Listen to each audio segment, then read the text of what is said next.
Millions of despairing men, women, and little children, victims of a system that makes men torture and imprison innocent people. You cannot shake hands with a clenched fist. Produced by a nuclear exchange would be carried by wind and water and soil and seed to the far corners of the kingdom of God, the kingdom of heaven. It's one small step for man, one giant leap for mankind. We're not saying that planet Earth is coming to an end. We're saying that planet Earth is about to be refurbished, spaded under, and have another chance to serve as a garden for another civilization. Most of the people in here are just your reflections. They're your mistakes. 1776 will commence again if you try to take our firearms. 1 million of the planet's 8 million species are threatened. You are what you repeatedly do. Therefore, excellence ought to be a habit, not an act. Your lives and the credibility of the United Nations is at stake. Epstein didn't kill himself. The reason this is such an interesting time is not only because we're on the threshold of the end of this civilization. They're trying to take you out with bullshit. The experience of the past 2 years has proven beyond doubt that no nation can appease the Nazis. To those who can hear me, I say, do not despair. The misery that is now upon us is but the passing of greed, the bitterness of men who fear the way of human progress. The hate of men will pass, and dictators die, and the power they took from the people will return to the people. And so long as men die, liberty will never perish. In the language of the U.S. Department of Defense, these are unidentified aerial phenomena. Roswell's a very interesting place with a lot of people that would like to know what's going on. There is very compelling evidence that we may not be alone.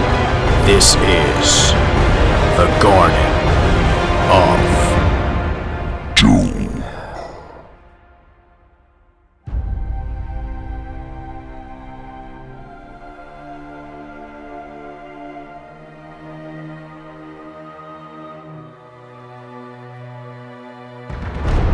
Welcome back, everyone. This is episode 42 of Garden of Doom. Technically, it's probably really episode 43, but I had one unnumbered that was sort of like a bonus episode. So we're going to stick with episode 42.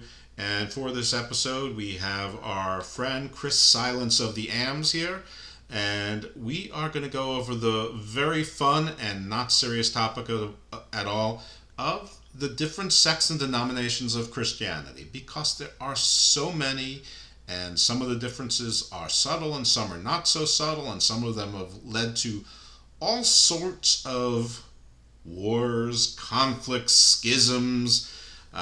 Some might have been cover for other things, who knows. But Chris, as you may recall, joined us for two of the shows I'm really proud of, and that was mostly because of his work, but the Indigenous program and the Apocryphal Gospels.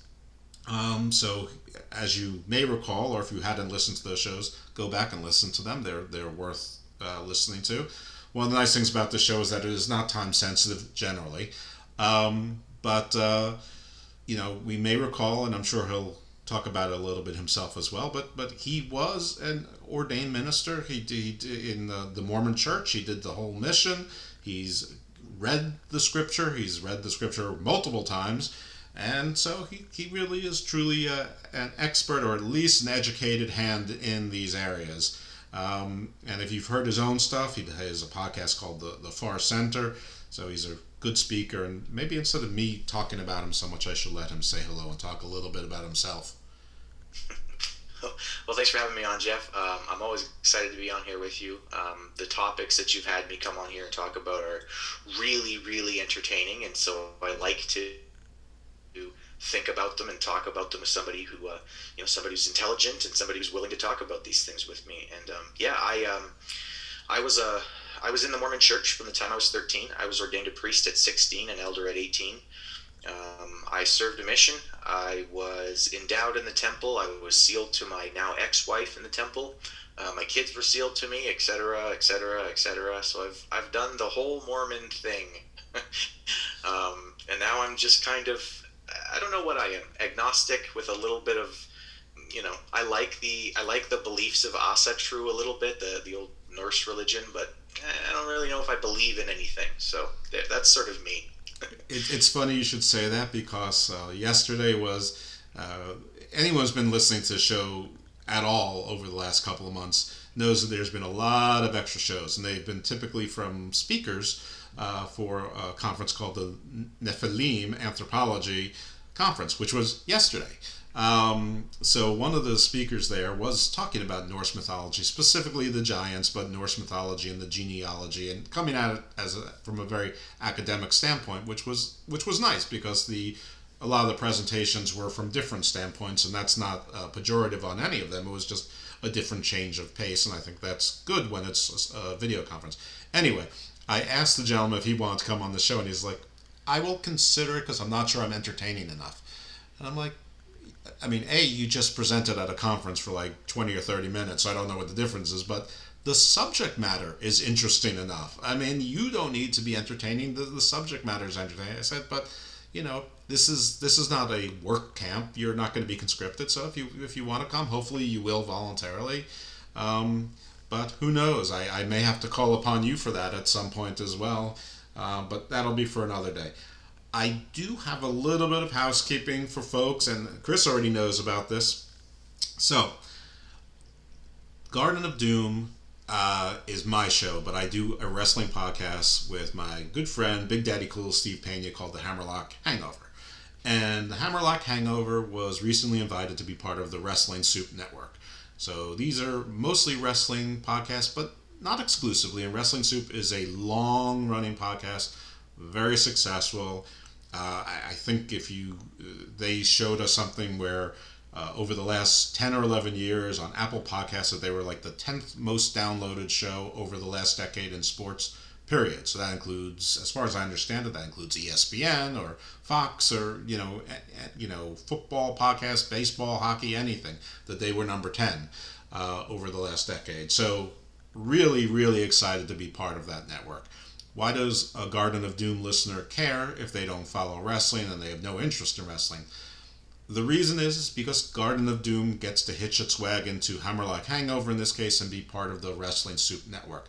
But for it to give me full benefit, and frankly my partner Steve also, because he's going to benefit from any Garden of Doom residuals that happen, and I don't mean residuals necessarily financially, though hopefully, people have to subscribe to Hammerlock Hangover, the Wrestling Soup Network, which is going to be on all platforms, but right now it's on Spotify and Spreaker.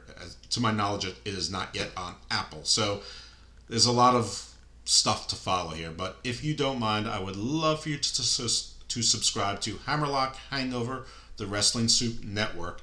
You will get Garden of Doom episodes all going forward. There's a bunch of the back catalog uploaded there as well. I'm going to continue to upload most of the back catalog. You'll also get Hammerlock Hangover. If you're not interested in wrestling, delete it. If you are interested in wrestling and you like it, great, wonderful. You will not automatically get any other Wrestling Soup Networks shows. You have to individually subscribe to those. But obviously, if Hammerlock Hangover and Garden of Doom get more listeners on our channel or whatever that feed is on the Wrestling Soup Network, it increases our chances for monetization. Right now, we don't really monetize at all, or it's so insubstantial that it doesn't matter. So it would help, and it does also help the Wrestling Soup Network writ large. So it's a good thing for everybody, but this is not a money grab. You know I don't do Patreon.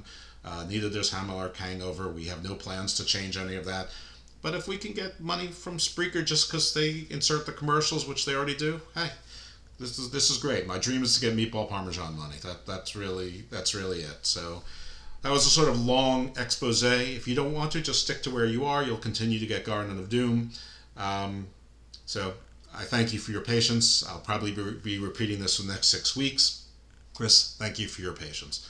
So I don't know where you want to start with this, but I guess we should start with the original Christian religion, which, at the time probably didn't really have a name, but ultimately became Catholic. But you're the expert here, so you can take us from the beginning, because knowing you, I'm sure you have it plotted out in a very organized way.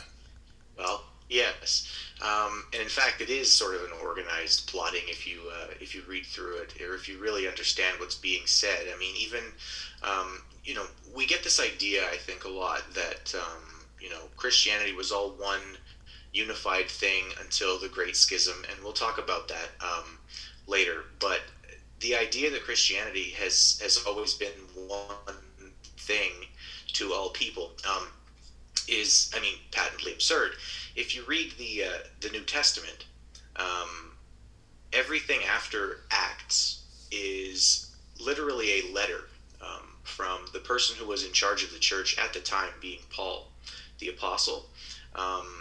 They're literally letters to the different Christians in different cities around the Middle East and around, Greece and even into Rome. And they're letters to the Christians at the time, basically telling them, you're doing this wrong. This is how we're meant to do it. Or you're preaching this incorrectly. This is how it's meant to be understood. They're called the epistles, and they're literally just letters written by Paul to correct people who were worshiping, Christianity in the wrong way.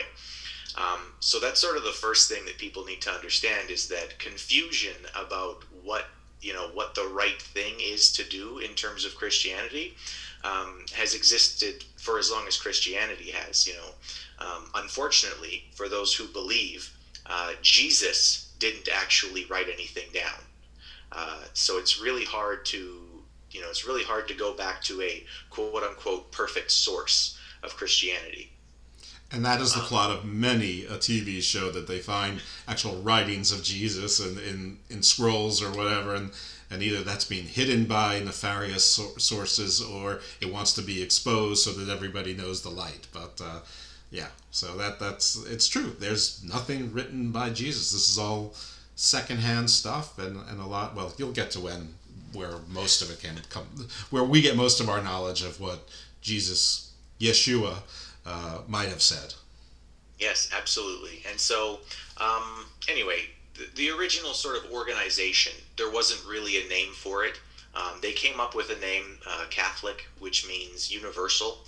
And in the early, understandings of what was going to be accepted and what was not going to be accepted in terms of, belief systems and things like that, you can see why universal may have been chosen, because they did very much try to take little bits and pieces of everyone's different religions to try to make things more palatable for everyone.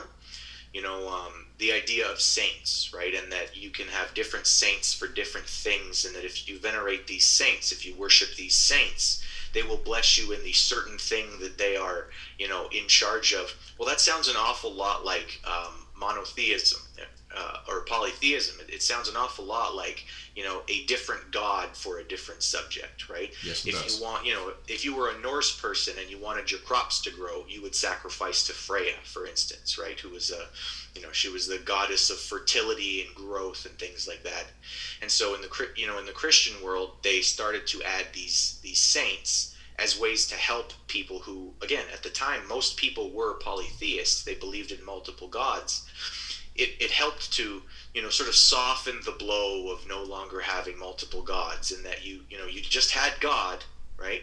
But you also had these saints who you could sort of minorly worship along with God. Mm-hmm. That's just sort of an interesting little thing for me that I find hilarious when I read back. But I'm even worse. I'm going to go. I hope I don't knock you off. Well, I can't knock you off your train of thought, but I've always felt that you had God, and then you had these different sort of levels of angels. And really, if you look at the angels and their different properties and how powerful and how much influence they had, it really wasn't that different from the major gods, the more minor gods, and the demigods. So it's I hate to break anyone's bubble, but if you sort of look at that, if you have immortal beings that have extraordinary powers and can do extraordinary things at different levels, it really isn't different than any other panoply of religion. And who's to since the Greek, Roman, and Egyptian paganism are really the same, and so are a bunch of other religions of the same time. Just because Christianity has been around 2,000 years doesn't mean it's that much older than any of those, if it's older at all. So, just something to think about. But again, I don't want to take us off the trail. But you can't take Chris Silence of the Ambs off the trail. He's a focused man. Thank you, Jeff. Well, just on that subject, I remember doing an assignment in school. One of the things that I took as like an extra sort of an extra credit class was I took ancient history and myths and mythology. And one of the things that I found very interesting, something that I wrote an assignment on, was this idea of the hero god. And you can see it in Jesus Christ, and you can see the similarities with many other quote-unquote hero gods, right? There seems to be in many religions, in almost every major historical place where you can look, there is a god or a demigod who is the son of the major god, right?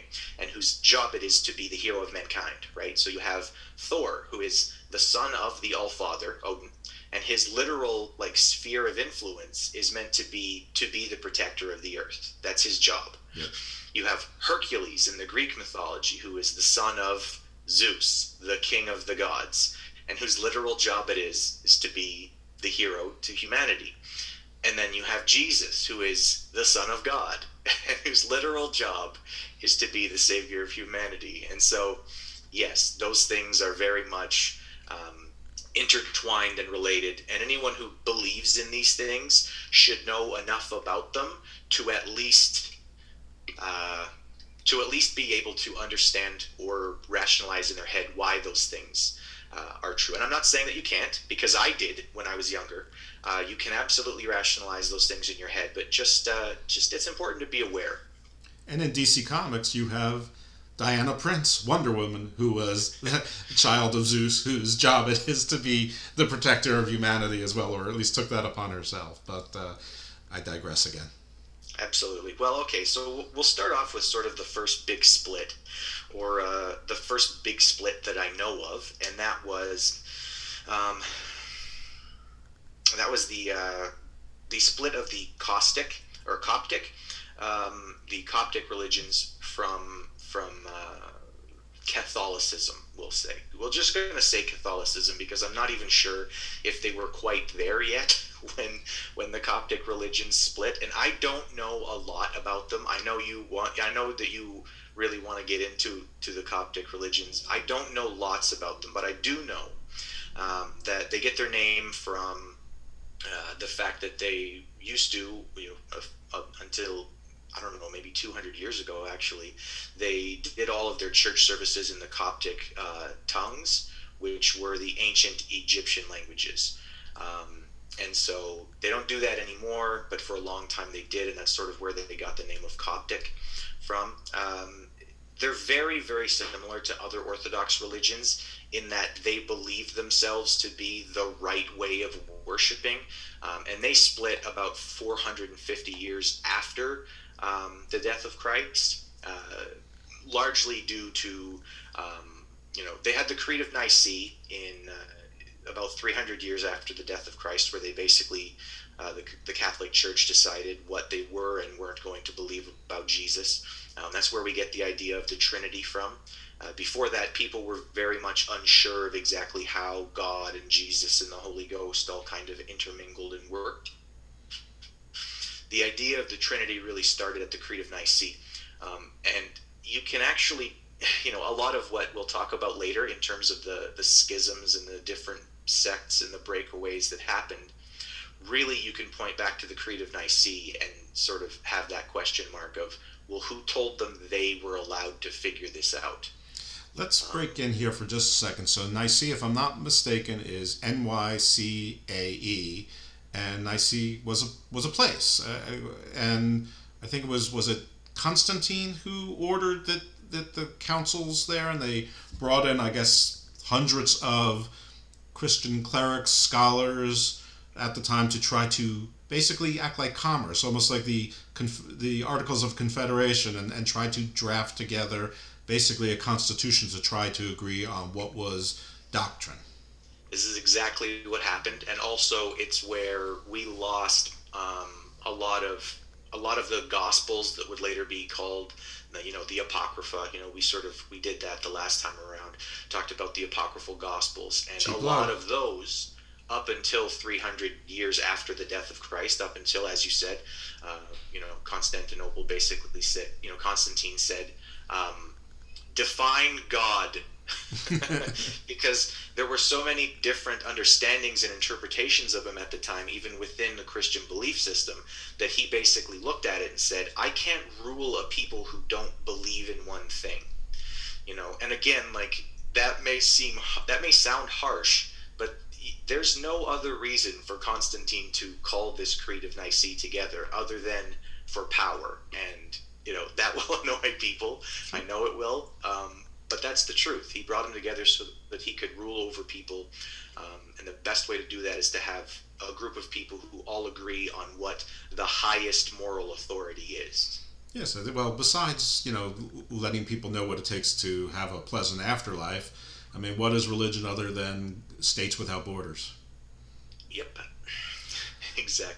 So we have the Coptics. We also, around the same time... basically. Oh, sorry, go ahead. Yeah. Go ahead. No, you go ahead.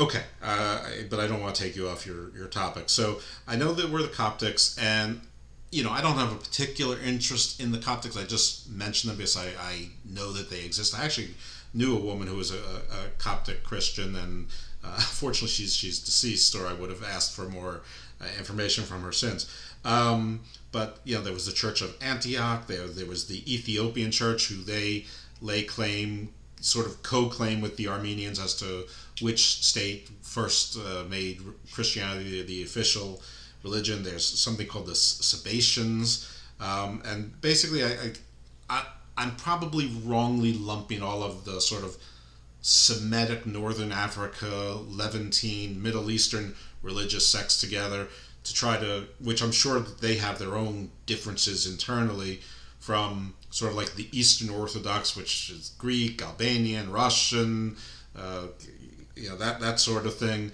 probably the Constantinians, from sort of more the Romanized, and then of course then we're going to get into Britain, and then the U.S., which has of course put its own take on things, and then somewhere in there we also get the Korean Baptists and whatnot. So that's just sort of where my head is at, is that I'm sort of geographically dividing these things, which may or may not might or might not hold any water whatsoever.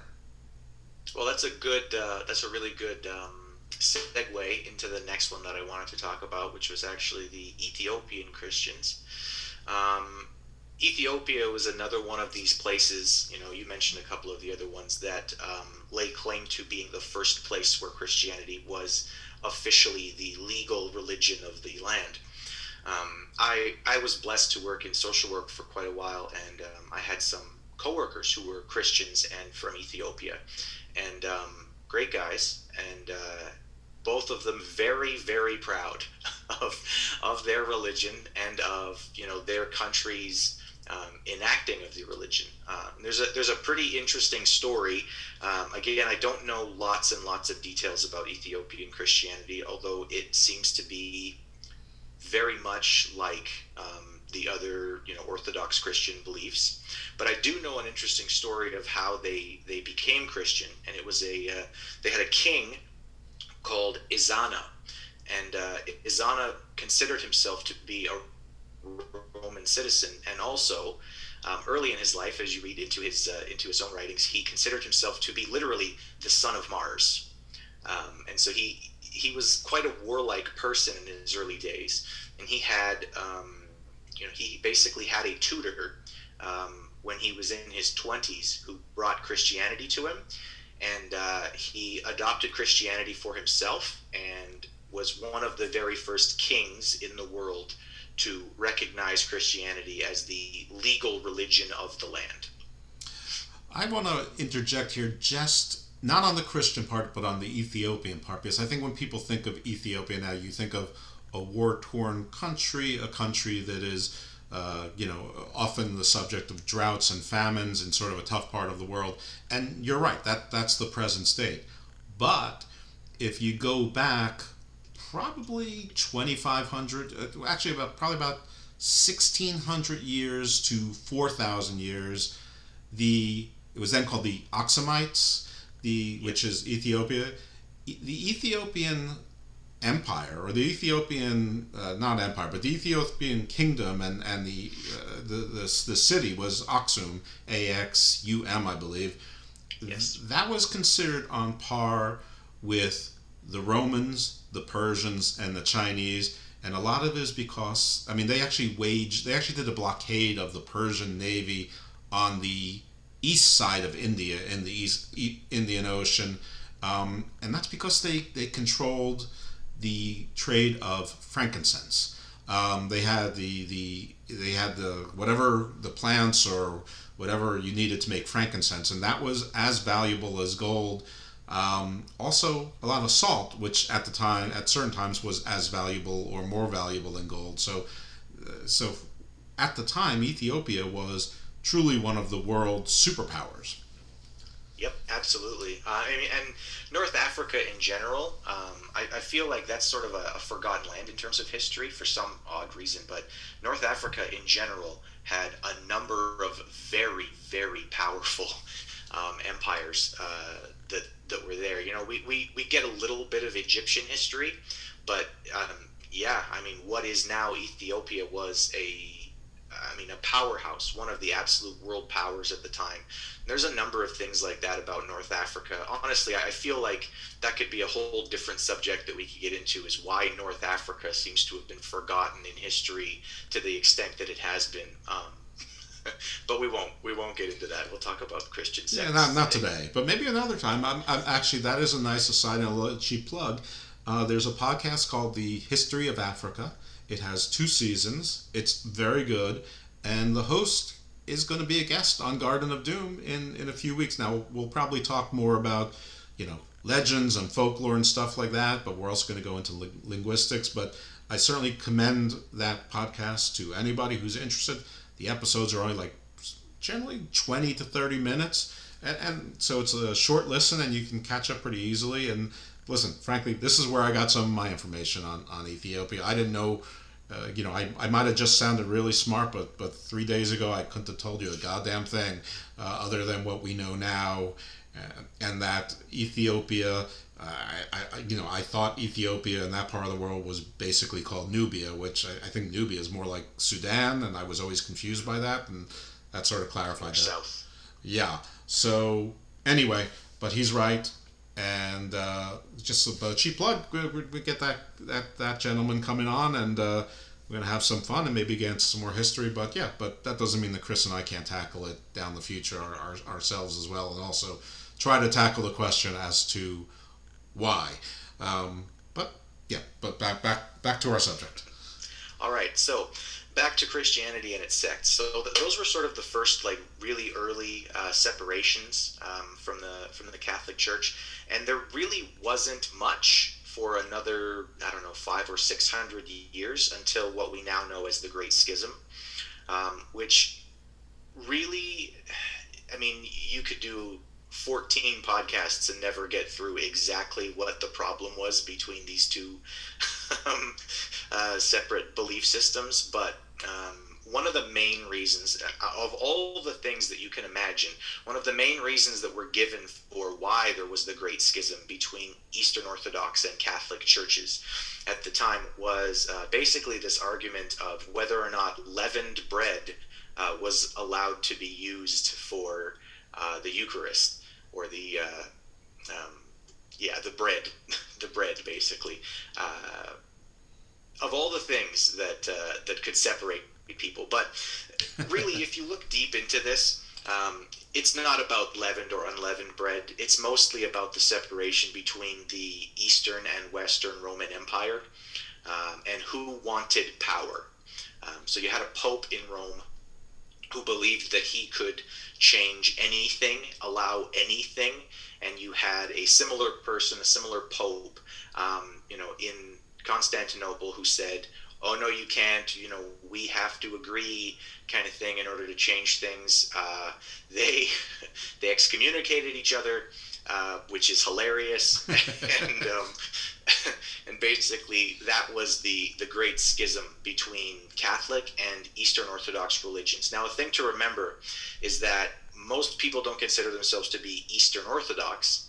They'll consider themselves to be Greek Orthodox or Russian Orthodox or some other nationality and their orthodoxy. But they are essentially the same religion. They are just that separation of, well, we don't think that the Roman Catholics were allowed to change anything they wanted. That was sort of the Great Schism. So that's the big difference between the dogma was simply that the Roman Catholic they don't get to boss us around. There's no greater theological. There's no difference in how they interpret the Trinity or the divinity of Mary, or whether Mary Magdalene was a wife or something less. It's just about you're not the boss of me. Yeah, that basically underlies exactly what the problem was between Eastern Orthodoxy and Catholicism.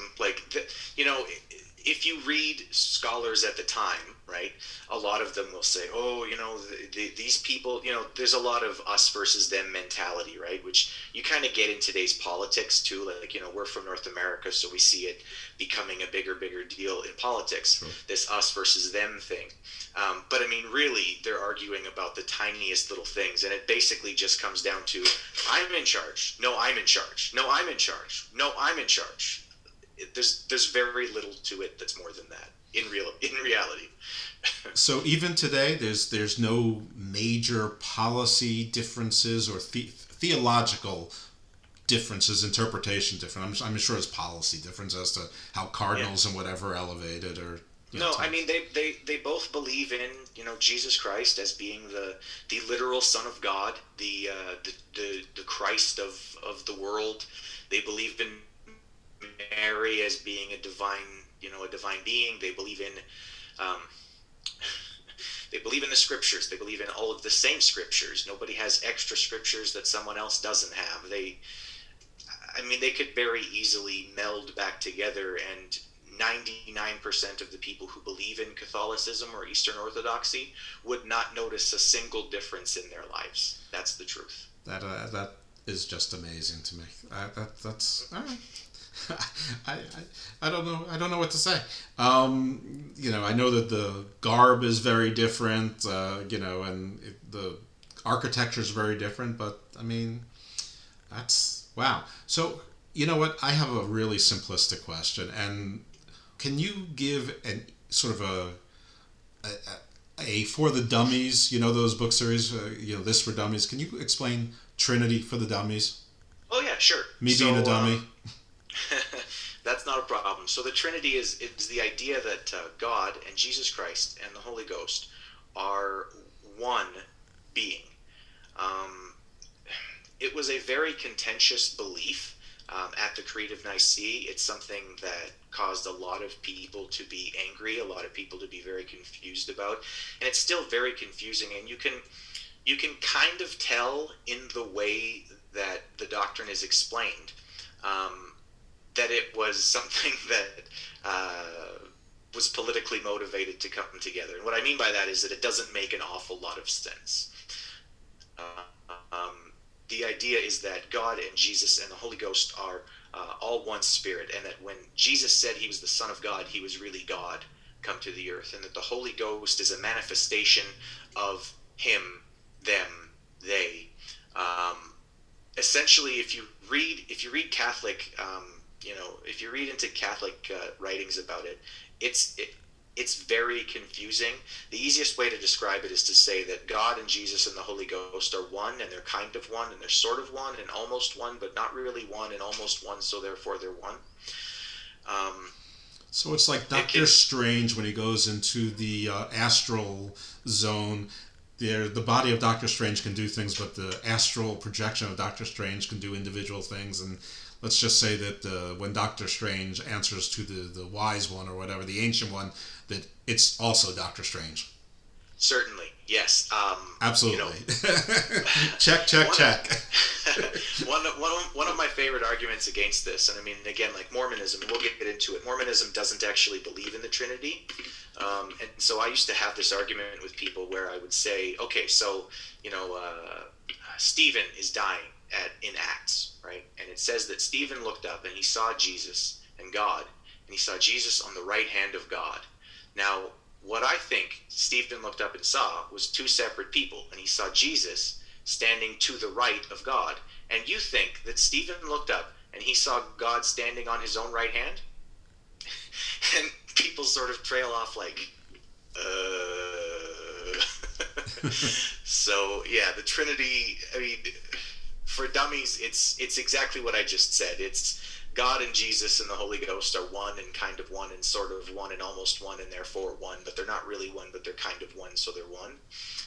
Yeah, so obviously, audience, you can tell that we're using the word dummies, collectively for all of us, including me, and not trying to call anyone a dummy, because it is a confusing concept. But I guess like everything else religion, it's reconciled by saying because that's how God decided it's going to be, and that's how God's going to represent Himself to humans so that they can interpret it or see it or whatever the case may be. But you can, all things are possible with God. That's a little thing I used to see on people's email messages.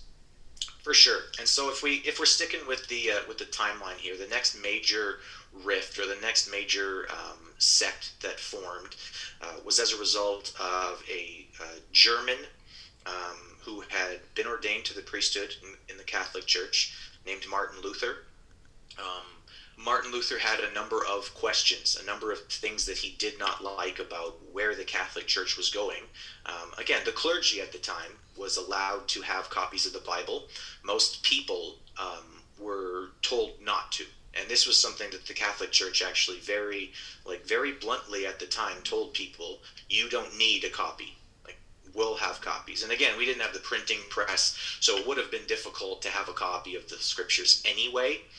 Someone would literally have had to write it out from another copy for you. And so, but Martin Luther was reading from the scriptures and was ordained. And he had a number of questions. The biggest one was on something which the Catholic Church called indulgence. And basically, indulgence meant that you could pay for your sins, literally with money, and not just pay for your sins. You could prepay. You could go to your bishop at the time, and you could say, "Hey, bishop, listen, I'm going to Vegas for the weekend. It's going to be wild. Here's 3,000 coin." And your bishop would say, "Okay, you're good. Yeah, that's fine." So indulgence was one of the major problems that Martin Luther had with Catholicism at the time, and he very famously posted a series of questions to the door of a church, and he wanted someone to answer him because he had been sending letters and no one would respond to him. So he sort of took the, at the time, quite nuclear option of publicly saying, "I don't know if this is right. Someone convince me." Which you have to sort of understand what it was like at the time to do that. That was tantamount to walking up to the president and slapping him in the face. You can imagine how quickly security would be on you. You can imagine how quickly people would be attacking you about it. That was basically what Martin Luther did when he nailed those questions to the church. Now, interestingly enough, the church tolerated him. They didn't immediately kick him out. They did order him to come to basically like a trial. It's something that's called the Diet of Worms, which sounds really cool until you realize that Worms is just a city in Germany. It wasn't anything to do with the actual little creatures, which I thought when I first read it. I went, "Wow, that's pretty cool. The Diet of Worms." Yeah, and diet just sounds like diet. It doesn't mean you're eating worms. Exactly. So basically, when he was there, he was given a chance to, and this was almost 5 years after he had posted the questions, and so you can sort of imagine the problems that he was causing the Catholic Church in the meantime.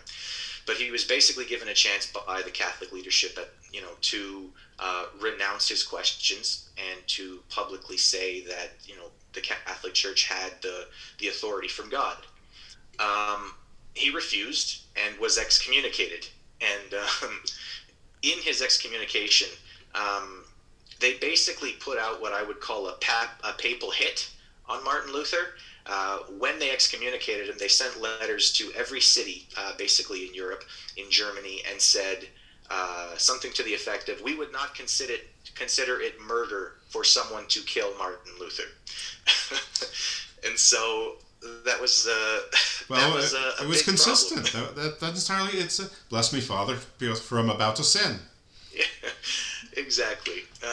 And this was a free pass. They're like, yeah, you don't have to pay in advance. Exactly. Well, and the other thing that he did, which was quite remarkable, was that he translated the Bible from Latin, which it had only ever really been in Latin, that it had been disseminated to people. And that's one of the reasons why nobody read the Bible until this time. But he translated it into German, which him doing that really made it more possible for the average person to sort of understand why he was questioning these things, because he could point to a belief and he could say, this is not in the Bible, right? And before that, your priest or whatever could just say, oh, it is in the Bible, like it's definitely in the Bible, because who are you? You're not reading it, right? I've read the Bible 1,000 times. I have a copy.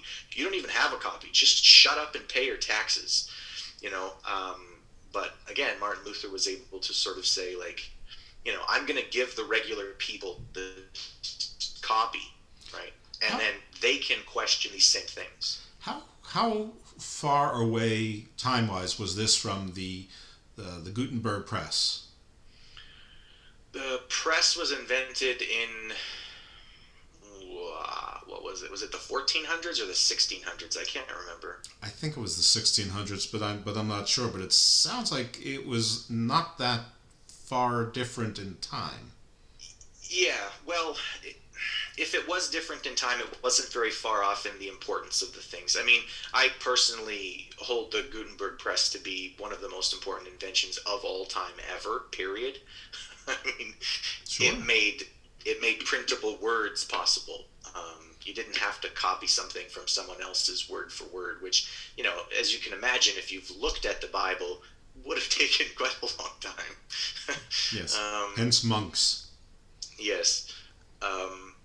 No, but I'm not sure how soon it was, but I do know that they are very closely related in how powerful they were in separating the church from everyone. And I know that when the Gutenberg press happened, that actually caused quite a few more splits from Catholicism, because suddenly everybody could have a copy of the Bible. Right, and it was like, it just sparked this huge explosion where there were people everywhere questioning things. Yeah, that's sort of what I was building to logically.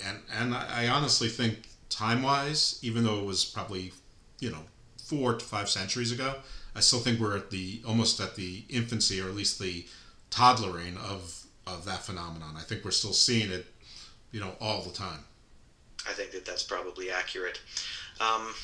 Sticking with sects, the next major person who I would call a reformer, that's sort of the name that people talk about.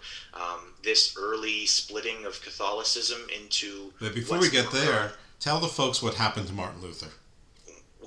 Well, because we can't leave that story without talking about his conclusion. Right. Let me just find my notes here, because I do have it written, but give me a second. From my memory, and you can correct me from your notes because I'm sure they're more accurate, but as the story that I learned or remember is that basically he was nailed to that same church door with a copy of his rules underneath him and set ablaze. Let me find this. Okay. I'm not, because it might be Martin Luther that you're thinking of, but it also might be another, what I would call a reformer, which is John Calvin. I'm pretty sure John Calvin was executed after, coming to something that he was invited to.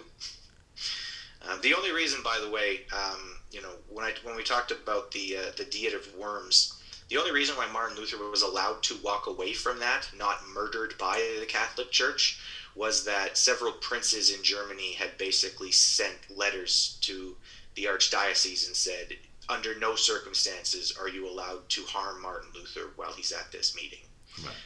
Because, otherwise they would have just killed him. And that probably meant cash flow. Yeah, exactly. I'm sure someone just sent them money and said, please forgive him for all of this. Well, while you're looking at that, let's visit something that existed, I think, almost from the time that there was Catholic religion, maybe even before. But who were the Cathars?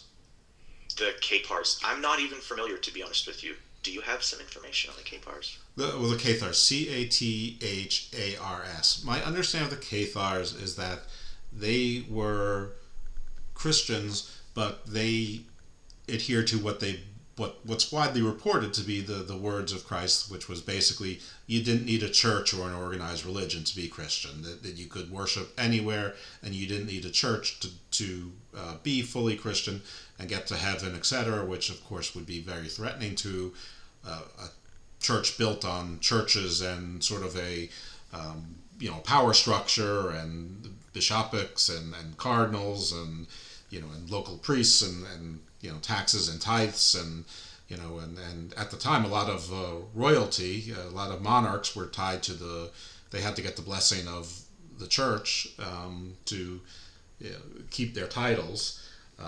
So the Cathars, I think that they were basically an outgrowth of the Essenes, which were pre-Christ, because Jesus' let's just say stepfather Joseph was an Essene. So he was sort of, they were Jews, but basically the Essenes believed the same thing. You didn't need to have priests or a temple or whatnot. You could, they were sort of like the hippie version of whatever monotheism there was there. And the Cathars just sort of continued that tradition, just, I think, adopting Christ as the head. But it was... most of my knowledge of the Cathars comes from Dan Brown novels, so and his copycat. So let's not take that as gospel, pun intended.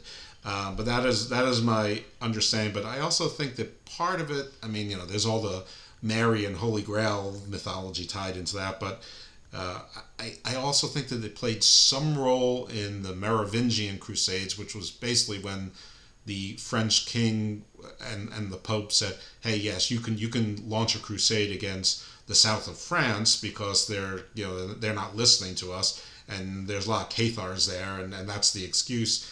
And they launched a crusade within France while they were losing crusades in the Holy Land. So that's how important it was at the time. But I don't want you to pretend if you know about something or if you don't. So. I do not. Yeah, I've never really studied it before. It sounds very interesting, though. It sounds like something I'd be very interested in reading, but I've never really looked into it. Listen, that all I hear now is a show for the future. Essenes, Cathars, Merovingian Crusades. We'll do that in 6 months. So give you plenty of time. But yeah, absolutely. So the next real separation here from the Catholic Church that I think is important to talk about is the Church of England, which famously was created because Henry VIII didn't like his wife and wanted a divorce. The Catholic Church told him under no circumstances will we allow you to do that, and he said, "Well, then I'm not a Catholic anymore." Now that's the simple version. The truth is that there were a lot of people in England at the time who were very supportive of the idea that he needed to have a male heir, and that was the problem that he had with his first wife, was that she only gave him a female heir. And this was a country that had just recently been ravaged by the War of the Roses, which was a problem of succession, because one of their kings, didn't have the right. He had a number of heirs, but he didn't have the right heirs in the right position. And that was exactly the problem that King Henry VIII was sort of trying to avoid as well. So, the funny version is just, I don't like my wife, I'm starting a new religion. But, the reality of it is that it was probably much more complex than that. And he did have quite a bit of support from the noble class in England at the time. Some very famous names in that story as well. Yes, absolutely. That's a whole podcast in its own right, for sure. Indeed. It's really important though. Like for the next couple of things that I want to get into, it's really important for us to remember that although these separations were happening, and although people were very much, of the opinion that you should be able to question things, the idea of religious freedom did not exist at this time.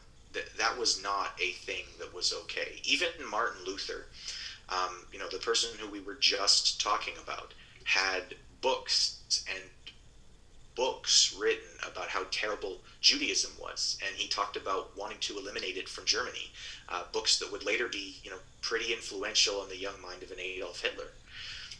And so, don't believe that these people are, freedom fighters, hoping for your soul to be able to question things. Or that's not what was happening with these reformations. A lot of it was just other people wanting power. And even, Martin Luther could have very easily been nothing, but a lot of the German princes at the time were pretty sick of being ruled by the Romans. They were pretty sick of being ruled by people in Italy.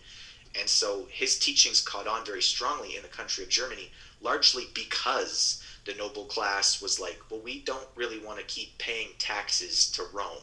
So just keep that in mind as we're talking about that. And so it's important to realize, I think, and I know that people get a little too misty-eyed about this, but the truth is that freedom of religion and what I call the American experiment is actually very, very influential in what we now understand as religion, freedom of religion, the ability to just say, well, I don't think this is right, and I'm going to start my own church, which we'll talk quite a bit about a few of these different people who did this in America. But before we leave Anglican or Church of England, I mean, it's called the Anglican Church. What are there any scriptural or policy major theological differences between the Anglican Church and the Catholic Church, other than the ability to get a divorce was easier? Well, that was the major one, wasn't it? There's very little difference. Different places, different churches, different places, place greater importance on baptism, for instance. They, in the Catholic Church, if your baby isn't baptized, they go directly to hell. And, I don't think that the Anglican Church is quite so abrasive about it. But, I mean, other than just being a little bit... Yeah, other than just being a little bit more lenient about things, I don't think there's much difference in terms of the Anglican Church to the Catholic Church. And what is the difference between Anglican and Episcopal, or Episcopal and Catholic? Because my understanding was that Episcopal is basically Catholics but tolerated in England without calling themselves Catholics. That's a really good way of putting it. Yeah, there were a number of nobles at the time who, still very much wanted to openly worship Mary. I guess that's a thing that's a little bit different about the Anglican Church, is that the focus was really put back on Jesus and God. And you were allowed to respect Mary. You were allowed to, have pictures of her or whatever. But the idea of actually worshiping her openly was pretty well frowned upon. And that was something that a lot of nobles wanted to keep doing, and so that's basically where Episcopal comes from. At the time, the people who were in charge of the Church of England basically said, well, we want you to be able to feel like you can worship what you want, but we also don't want to give the Catholic Church any more power or any more, foothold in England. And so that's basically where Episcopal came from. It was basically, English subjects and noblemen who wanted to continue to be Catholic but weren't allowed to officially be Catholic because they might get executed.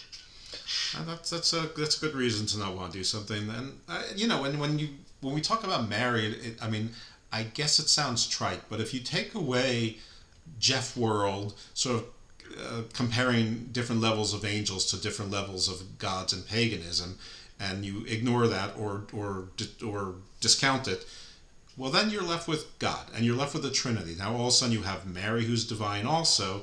You're starting to go down that slippery slope of monotheism to paganism. We can explain the Trinity, but how do you explain the divinity of the woman also? And then, well, now you have who's really God? God or the mother of the God? Or was she also a goddess? And so you could see how that, I mean, right now I'm sort of struggling with some of the questions. So you could imagine people who are really invested in this for their living and their crowns and their empires and, and their ticket to heaven, that might be a big deal. So, so we can, listen, we're trying to entertain as well, but, it might seem silly right now, but if you actually think about it, you can see why it would be a major issue. Yeah, absolutely. So I'm going to go into a few of the different American religions now and just sort of briefly talk about, where they came from and why they are what they are. Can I ask you a favor before we do it? I mean, if you could finish with Calvinism, but also, I don't know what Presbyterians are. Okay. All right. So John Calvin was, he was sort of a student of Martin Luther, but mostly what he was a very good organizer. He was a lawyer, and he was able to, form very powerful arguments for and on behalf of the Reformation. So basically anti-Catholicism Christianity. He was very much able to sort of bring people together on the idea that, hey, look, you question Catholicism and we question Catholicism, and these guys over here question Catholicism. We don't necessarily have to mix together, but we can at least agree that we're friends, right? Kind of thing. And he was able to do that with a lot of different places in Europe that, again, after the Gutenberg press is invented, really started to sort of explode, right, with new religious ideas and thinking and thought. And he was able to basically take all of those different denominations and say, look, we don't all agree about everything, okay, but we all agree more than we do with Catholics, so let's be nice with each other. And so that's kind of like the basis for Calvinism is as long as you can agree that, like, Jesus is Lord, and Mary shouldn't be prayed to, and a few other important things like that, then you can sort of lump yourself in here and call yourself a Christian. And we'll all be Christians. So that's sort of where this split of Catholicism from Christianity sort of came from. You can really bring it back to a meddling lawyer. Yes, well, of course, the Confederacy of the Protestants. Exactly. I mean, very much so. Who knew? Yeah, so it really is kill the lawyers first. I mean, that seems to be the general opinion of the Catholic Church, anyway. Fair enough. So yeah, Presbyterians. I mean, I know that at some point in the Catholic Church there were people called presbyters, and I think that, if I'm not mistaken, they were sort of like Jesuits without attitude. I mean, I'm simplifying things, but somehow that became Presbyterian, and I understand that Presbyterian is originated mostly in Holland and got popular in Scotland, but I'm not sure if I'm right. And why am I babbling when I have you here? Yeah, so it's definitely a part of this same, what is called the Great Reformation, right? So, you're right. It became very popular in Great Britain, Scotland specifically, very, very much so. Yes, Holland. Basically, a lot of the lands that are west of Germany. Germany very much sort of became a Lutheran state. And even most of Scandinavia became very strongly Lutheran.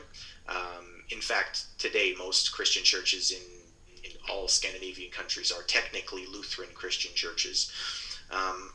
What do they call themselves?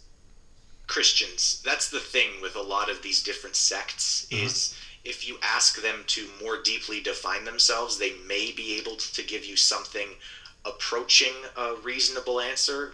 But most people in Scandinavia would just say that they're Christian. I would put the number at maybe 1 in 10 could tell you that they're technically Lutheran. So it's not like the Church of Norway or the Church of Sweden or the Finnish Orthodox Church or whatever. That's interesting. I know at certain points that obviously different countries have different powers, but I know at some point, I think Sweden and Poland were both fiercely Catholic, and so they allied themselves against Russia or some other countries, maybe the Turks at times, partly because they were both Catholic, but that must have been much earlier. Mm-hmm. Now, so the Presbyterian Church, sort of an interesting history. It basically started with, and I mean, this is why it's so popular in Scotland. It sort of started with the English Civil War. And there were a number of people in Scotland, as well as dissenters from England, who basically, I mean, again, like, you can go into all the different reasons that they said, but essentially this comes down to, we want our own religion. We don't want to have to listen to the Church of England. And a lot of that came through, again, the idea of the Reformation, that people no longer wanted to be Catholic, but also the people who were in Scotland and obviously later in Ireland didn't necessarily want to be told that they couldn't worship how they wanted to, especially by, and I mean, this was the way that it was said at the time, was like, we especially don't want to be told what we can and can't do by a church that was basically founded so that some fat king could get a divorce. Like, not unreasonable, I would say. Yeah. And so that's sort of where the he didn't look like Rhys Myers or whatever that actor's name was. Yeah. Looked more like me. Yep. Right. So okay. So is there any major theological? I can't speak all of a sudden. Any major theological differences between Presbyterian and Catholic and Anglican and Episcopal, or is it just sort of minor stuff or anything of note? Presbyterians are, I would say, much closer to the Church of England in that they don't venerate the saints in the same way that the Catholic Church does. And so, again, sort of my understanding of it is we don't want to be Catholic anymore because we sort of agree with Calvin and Luther and these other people like that, but also, fuck off England. That's fine. Good enough. Now I've got to check the box in the explicit box, but okay, that's fine. Okay, sorry. It's quite all right. Most of the shows are. So. Okay. It's actually harder for me to remember when not to. Okay, good deal. But yeah, I mean, that's a lot of these churches could come back together with one another, and there would be almost zero difference to the average worshiper. Day to day. Gotcha. All right, so now we're going to do like Supertramp and do Coming to America. Coming to America. Absolutely. So people, I think, get a little too misty-eyed about this, but the idea of freedom of religion really is, it is something that really does, that America really does deserve credit for. It really does deserve the credit for allowing people to say, like, I don't know, but I want to find out, right? I mean, even, the original American experiment, don't get the idea that you could just say, I don't believe in God, and everybody would be fine with it, because it still was very much not okay for you to not believe in God. Right. But for you to have a different interpretation, that was more considered to be okay. And so a number of different churches spring up, and you can sort of see where they come from. So like the Seventh-day Adventists, for instance, are an interesting sect of Christianity. And you can see very easily where these people got their ideas, right? They had the Bible in front of them, both the Old and New Testament, right? They're reading these things in the Old Testament that are rules, right? That people are supposed to follow. You're supposed to, keep the Sabbath day holy, right? And you're supposed to eat kosher food, and you're supposed to do all these other things. And there isn't anything explicitly in the New Testament that says, oh, hey, all those old rules, you don't have to follow them anymore. Now, there's lots of different scriptures that people can take to mean that, but that's sort of the thing with scripture. There's so much in there that if you want to, you can create a religion based on murdering giants. Like, there's so much in there that, or talking rams or whatever. Like, there's... We should do that one. I want both of those. We should do that. Okay, we'll start it. We'll start it up. That's how we'll make our real money. Well, we can find the giants in the actual Bible, so I think we should work on that one. But rams too, maybe. I mean, yeah. Okay. You can find talking donkeys in the Bible. I know where it is. So Shrek is actually our holy book. Exactly. But so you sort of see how the Seventh-day Adventists come about, right? They have access to the Torah, right? Mm-hmm. The Old Testament, the rules that Judaism is supposed to follow, and they also have access to the New Testament, which tells them that Jesus is the Christ and the Son of God. And so Seventh-day Adventism is a lot of that melding together, right? They worship on Saturday because that's the true Sabbath, yep. Right? They worship, they eat kosher food because they're trying to follow those old religions, but they still believe in Jesus Christ as the Christ, right? And so you can see how that sort of comes about. There's a number of other ones that I think are really interesting. I find Jehovah's Witnesses to be pretty interesting. They don't believe in the Trinity, right? And that's a pretty big break for a lot of people. A lot of people who consider themselves Christians would say, if you don't believe in the Trinity, you can't be a real Christian, right? Now they believe that there was a God. There's God, right? And then there's Jesus, who was his son and a prophet and an important person, right? Mm-hmm. But not God. God is God, and that's only Jehovah who we should worship. But they have a lot of things that they basically point to.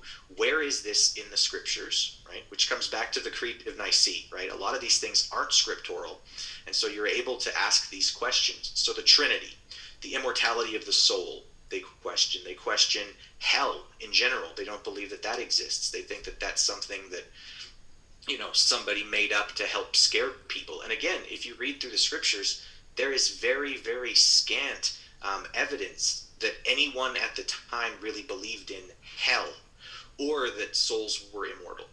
And that goes along with the sort of obvious things that Jehovah's Witnesses don't do, which is they don't, celebrate holidays because they, I think, accurately suggest that they have pagan roots. Now, I don't have any problem with my holidays having pagan roots. That's just fine.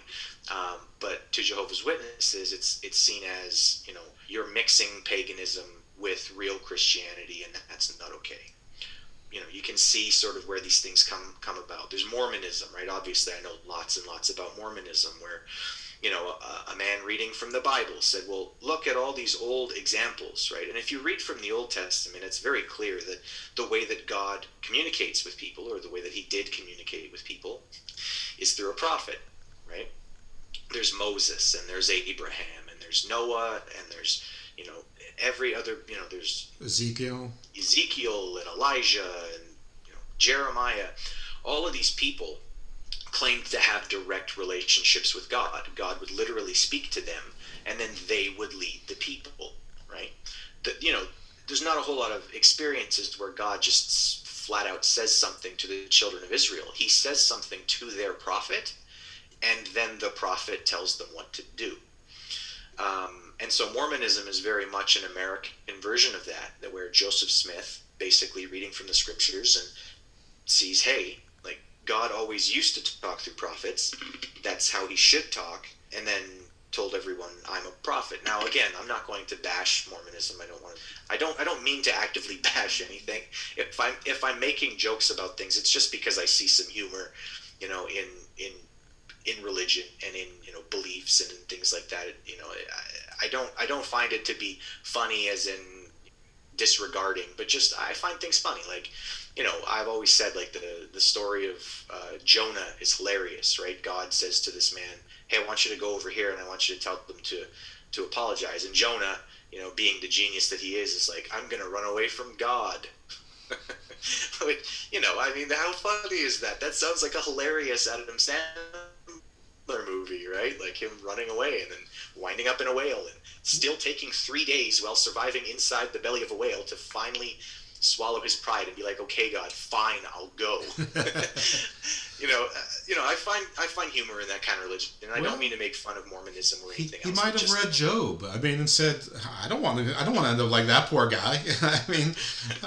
But yeah, you were raised, you were steeped in Mormonism, so of course you know it in and out. So it's anything that that well, so Mormonism, right? It's another really great example of how that freedom of religion plus access to scripture can create something, because there's lots of questions that you can have if you really read the scriptures. There's a lot of questions that come into your head of wait a minute, does this make sense, right? And so you can sort of see where a lot of these, what I call American churches sort of begin. Born again Christianity is another thing it's not really its own sect, at least not in the same sort of way as, Mormonism has a founder, and Seventh-day Adventist has a founder, and, Lutheranism has a founder, Calvinism has a founder. Born again Christianity is very much just the idea that if you believe in Jesus, flat out, this is the entirety of the belief system behind born again Christianity. If you believe in Jesus for real, you get to go to heaven. That's it. And so that's why a lot of, born again Christians will ask the question of, when were you saved? Because they try to remember the date of when they officially felt like they really believed in Jesus, and that's the day that they were saved from hell and all that other kind of stuff. So. Is born again the same as evangelical, or are they two different but similarly aligned things? I think that they're different but similar. I think that any evangelical would probably tell you they're born again, but I don't think every born again would tell you they're evangelical, if that makes sense. It does. Is evangelical, you can be born into evangelical. Born again, you made a choice at some point during your sentient life, whatever age that might be, whether it's 13 or 33, or where you said, I accept Jesus, my Lord and Savior. So, I imagine that you could do that. You could be born again, but be a born again Catholic or whatever you want it to be. Yep, exactly. And that's again, I served my mission in Los Angeles, and there are many born again Christians in Los Angeles, and lots of them really like to invite Mormons into their house and then argue with them about the scriptures. And so I did that quite a bit. Do Mormons argue with Jehovah's Witnesses a lot? Shockingly, I don't remember ever really having a Jehovah's Witness that argued with me. I do remember teaching someone who was a Jehovah's Witness, and they were very respectful, but they, very kindly told me that, they believed what they believed and they didn't want anything else. But I might have just gotten the nicest, Jehovah's Witness in the entire world, too. I don't know. My experience with Jehovah's Witnesses are that they're mostly very nice folks. And Jehovah, just to be clear, is just their name for God. Is Jehovah a generally accepted name for God? Sure. Jehovah, Elohim, Yahweh, there's a few different ones that are pretty well accepted. Although, like with Mormonism, for instance, we believe in calling God, Elohim, or that is his name, right? And that's scriptural. You can find that in the Torah. But we don't use that name actively. Like when we pray, when Mormons pray, they don't say dear Elohim. They say dear God or dear Heavenly Father, that kind of thing. But the name is actually Elohim. So those are the three big ones that I think are pretty well accepted amongst people as the name of God. I know that Yahweh is out there as well, but I just want to clarify it. And Jehovah's Witnesses, they actively try to convert, which I believe the word is proselytize. But aren't there people who believe the same thing as Jehovah's Witnesses that don't try to convert actively, and they have a different word for their sect or denomination? I'm sure. I have no doubt that there is, because even within Mormonism, again, that's sort of my expertise, but within Mormonism, there are Latter-day Saints, which is, the church's actual title is the Church of Jesus Christ of Latter-day Saints. Right. And so there are people who are members of that sect, and that's the main sect of what's called Mormonism, right? But some people get confused, and I used to have people say, well, don't you guys have multiple wives? And I say, no, we haven't done that in 200 years, right? And the church hasn't done that in 200 years. But people would say, oh, but I heard about these people in Utah, and yeah, there are breakaway sects of Mormonism where they still have multiple wives and have little kids getting married to grown adults and things like that. There's always going to be breakaways, and that's sort of like my main thesis on this, is that the idea that you could ever have one united group, that was a very, very a very ignorant way of the Emperor Constantine to really think he could do things. It worked for a while, but once information is freely available to people, people are going to have different opinions, and you're just not going to be able to keep everyone together. Well, when you have the title some of people emperor, just want power too, so they're going to change things because they want to be in charge. Sure, but when your title is the Holy Roman Emperor, you might have been raised in an atmosphere where you believe that you can do these things just by your words or send legions. And before I let you back to where you were going, which was, we'll bookmark, you were going to go into evangelical, and we started that.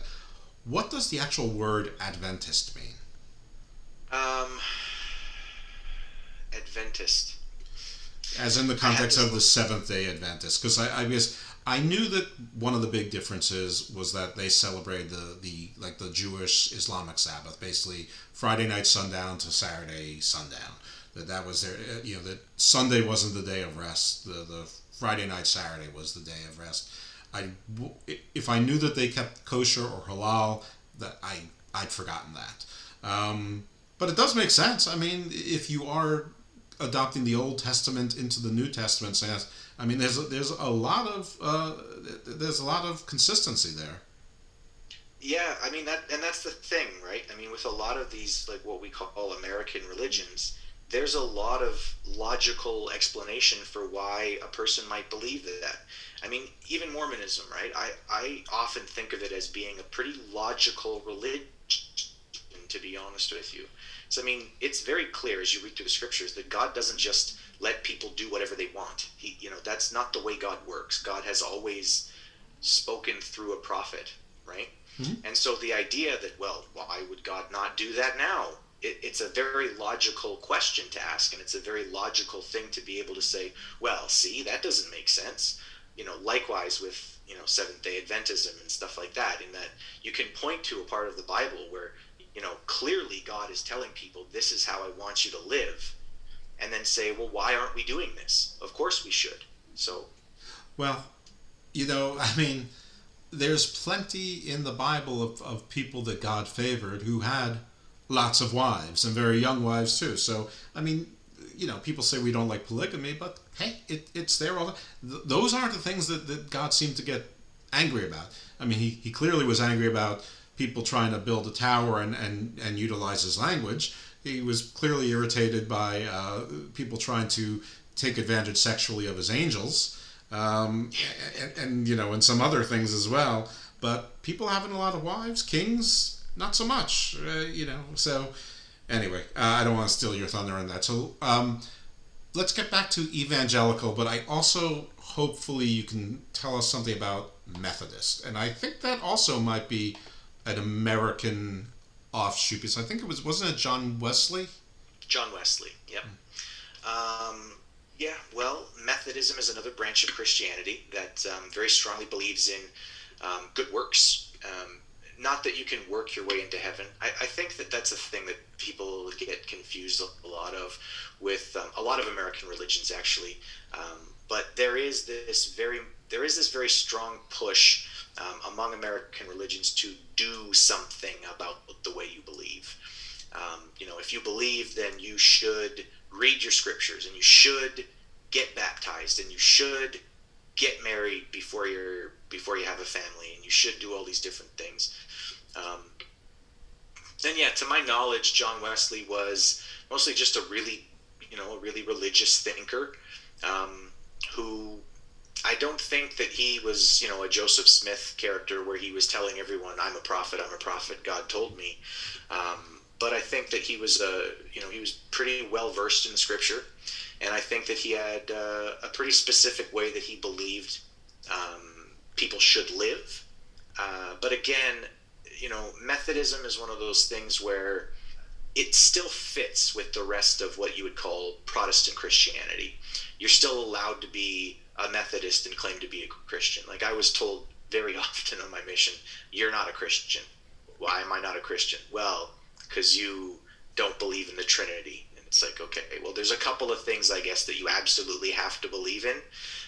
Methodism, it fits within those other Christian boundaries, although they seem to take things a little more seriously. There's some no-nos, like you're not supposed to laugh vigorously, or dancing is kind of a no-no.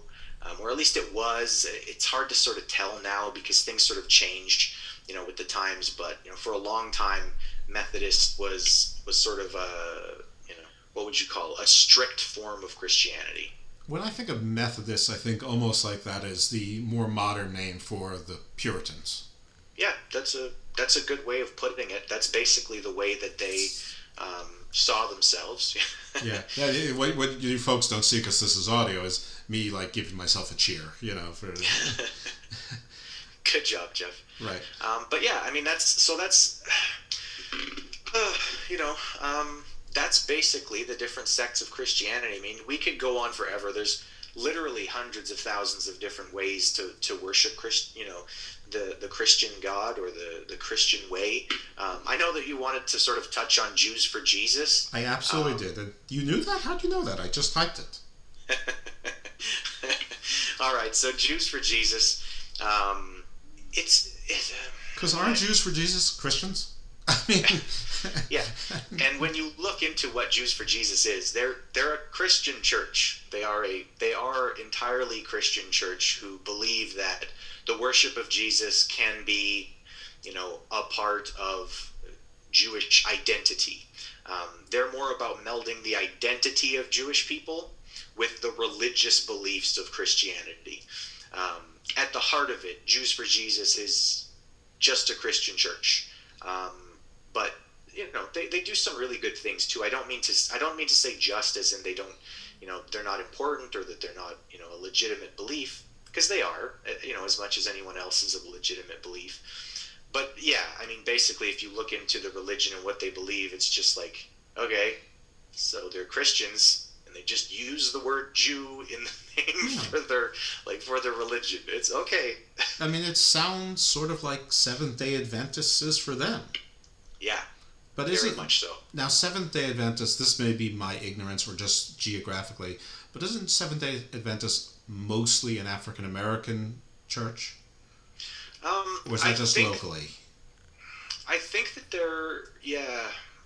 they're pretty popular in places with a lot of African people, so I think that that's sort of where you might get that opinion. Like, I know that they have a very strong membership in places like Atlanta and Detroit. I don't know if DC there's any also. reason for it, to be honest. I mean, I think the national headquarters is suburban DC. I only know this because I drove, when I used to go to court almost every day, I drove by it, probably 4 times a week. And I saw it. By the way, Adventist just means the second coming. They believe the second coming is happening, but they also believe in sort of keeping the old traditions of...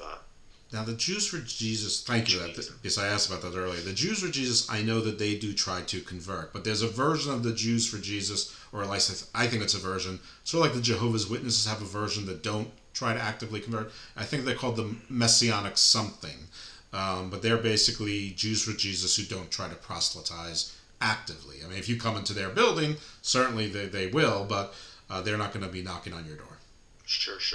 Do you know the name of it? It's Messianic something. It's okay if you don't. I don't know. I think I was reading something about somebody calling themselves the Messianic Council the other day, but I can't remember if that was specifically about these guys or just some other crew. So what is the big difference between evangelical and Catholic and, sort of, let's just call it more traditional Protestant? Right. So, I mean, as far as I can understand it, the biggest difference between Protestant Christianity and Catholicism is the veneration of saints. That seems to be the big sticking point right now, where Catholicism, you're still allowed to pray, for instance, to Mary or to, St. Christopher. By the way, I get those emails. Yeah, with other Protestant Christian denominations, you're really only ever supposed to pray to God. That's the biggest, I think, difference between them. Again, I mean, it shouldn't be such a problem.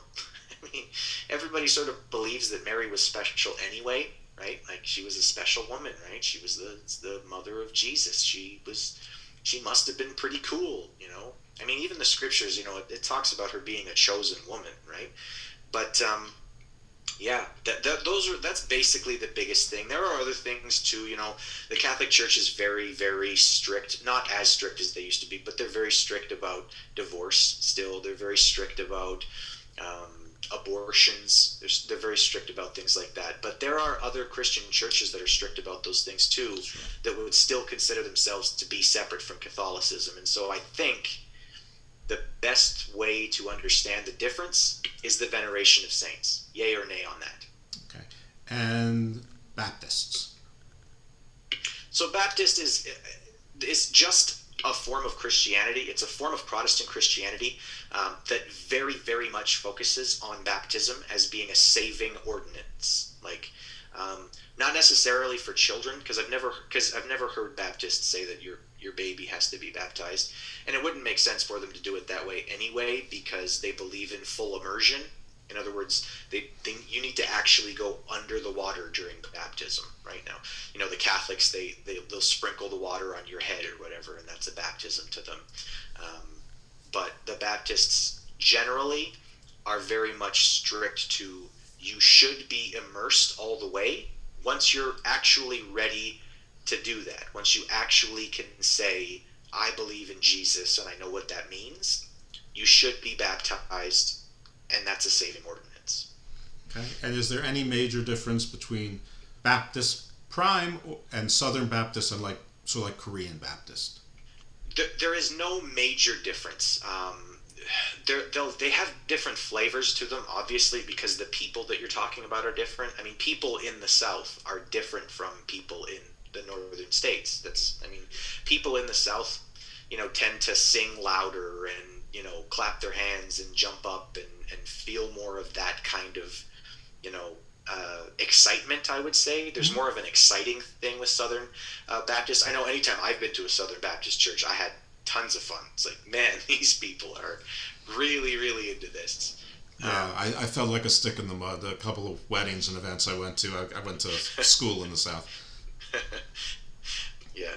By the way, so for the audience who doesn't know, Chris is not American. He's from Canada.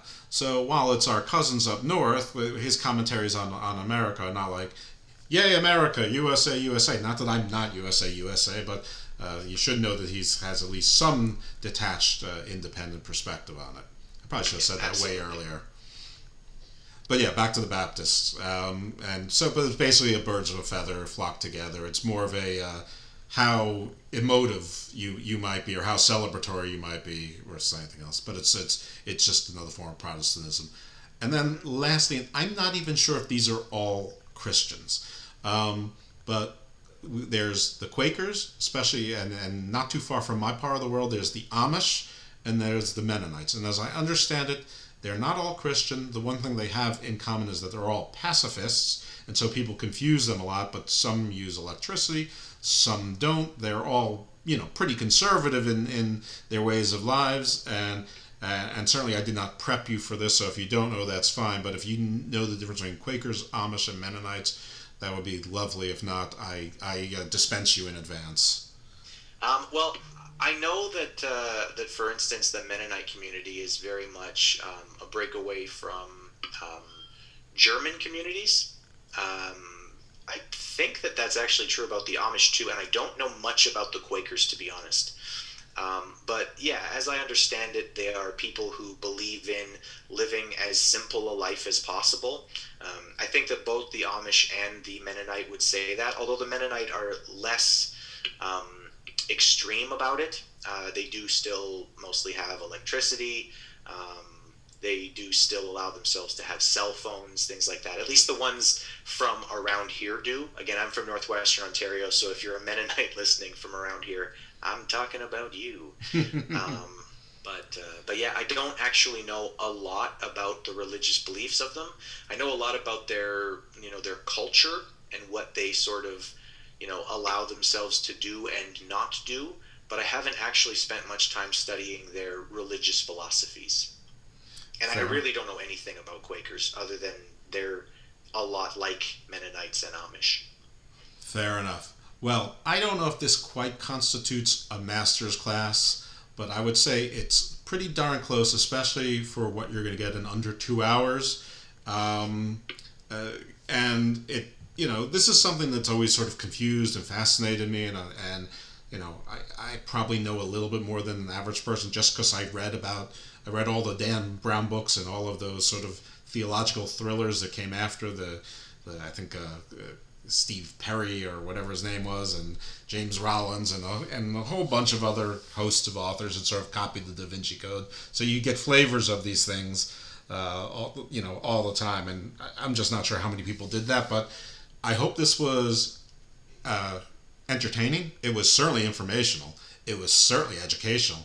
I think it was entertaining, and if you too were confused about this or interested or curious, then hopefully this was a valuable show to you. But I think it was a valuable show. Of course, it's mine, so I should think that, but I better think that. But thank you so much, Chris. That was wonderful. Sorry to keep interjecting and taking you off of your path, but I have questions, and some of my questions. Not a problem. And those questions make sense to me, and maybe they didn't make sense to you, but that's why you're the expert in this. But thank you for your expertise, and I think we have another show booked for our ascends to Cathars, to Merovingian crusades, and whatever other things we can do. And who knows, maybe this is going to lead you into a further exposition into Coptics and the Ethiopian Church, and who knows where stuff like that's going to lead. So the Garden of Doom, listen, depending on how you look at it, religion either takes you to the garden or it takes you to doom, or you don't have to make a choice, because depending on how you live your life, maybe you're going to the garden or maybe you're going down to doom. So either way, religion firmly fits within the scope of the garden. We try not to talk about politics very much, but that doesn't mean we shy away from controversial topics. But I think this was more academic than ecumenical or judgmental, and I hope that the audience agrees. But I can't thank you enough for your time and your expertise. I always enjoy doing shows with you, and thank you for making me look and sound good. Thanks a lot, Jeff. I love being on with you. I love the topics that you keep bringing me on for, and I'm happy to talk with you anytime. Excellent. All right, folks. I just hung up with Chris on Zoom. His 4-year-old was coming into the picture, and oh my God, was she cute! So I thank him again. I thank him again publicly. It was great, and I hope that you enjoyed the show. But even if you didn't find it entertaining, which hopefully you did, you found it educational and informative, which is part of what we try to do here. All right, so what's coming up next? We have next week we are having a psychic healer.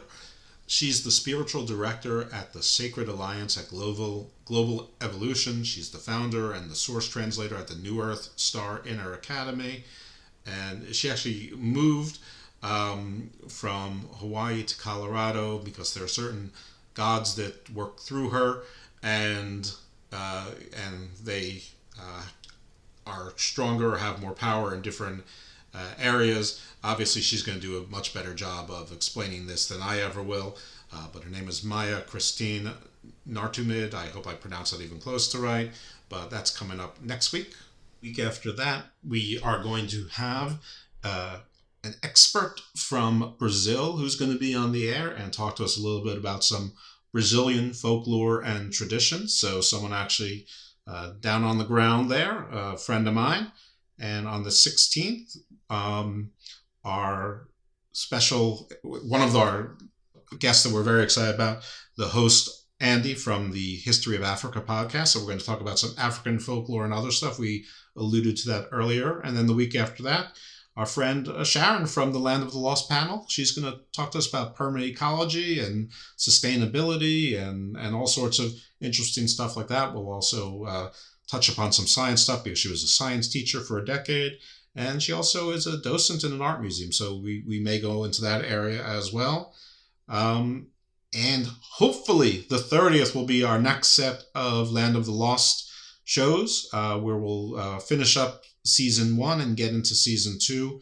So as you can see, we are booked through May, but not just there, booked into June. We have Andrew Goff, who was the guest for the show Into the Great Wide Inner. He's going to talk about the esoteric nature of bees and their relationship with humans and history and religion and stuff like that on the 6th. We also have our friend Drew Yari from the Drew Yari Show for the 13th, and he's going to be talking to us about the MCU and the DCU, the entertainment universes. So we're definitely going to go a little bit more light fare stuff there, but stuff I really love. I hope this works out, but for Sunday the 20th show, we're going to pre-record it, but Cliff Dunning is going to be our guest, and I say it with inflection because Cliff is the host of the Earth Ancients podcast. Their Facebook group alone has over 41,000 members. Great podcast. Really excited that he agreed to be on the show. And then after that, we're hoping that's when we have scheduled right now for Bobby Blades for us to do the Luciferian podcast, following up on our Church of Satan podcast. So as you can see, I am booked into, well, if everything goes right, we're booked through June. And I already have some bookings into July as well. Some surprises there. I'm talking to the host of the Eastern Border, which is a great podcast that right now is out of Estonia. Gentleman reports on news of the world there and Russian history, and we're going to talk about some Russian folklore. So we have a lot of good stuff coming up here on The Garden. I'm always working to try to keep original and interesting content. And we may have a couple surprises in there as well. There were some people from the recent conference that I didn't get to talk to in advance, and I'm hoping to circle back and talk to some of them for the first time, and like in the case of Andrew Goff, hopefully some of them for the second time too, like Jim Wilhelmsen. We definitely want to talk about the sci-fi theology interplay in pop culture in Hollywood, and hopefully we will. So I'm working. Stay curious, stay listening, tell your friends, give us a rating, 5-star preferably, give us reviews, good ones preferably, tell your friends, and if you have the patience to do so, please look for Hammerlock Hangover, the Wrestling Soup Network, and subscribe there as well. If you're on Apple, stay subscribed to this feed as well so that you get Garden of Doom on Apple. I will continue to upload to both of the feeds. If you have Garden of Doom on Breaking the Apocalypse, you're probably not hearing this unless you got it by accident. There hasn't been a new Garden of Doom on the Breaking the Apocalypse feed since episode 35, I believe. So hopefully that's clear enough. If anyone has a question or wants to interact, please feel free to do so. Twitter, I'm Icarus Fell MD. And Garden of Doom has a Facebook page. So I'm more than happy to interact with you folks there. I post articles there almost every single day. Oftentimes 5 or 6 articles a day on interesting scientific, anthropological stuff that fits within the broad landscape of the Garden of Doom and things that interest me that I hope will interest you. All right. Thanks again for listening. Take care all.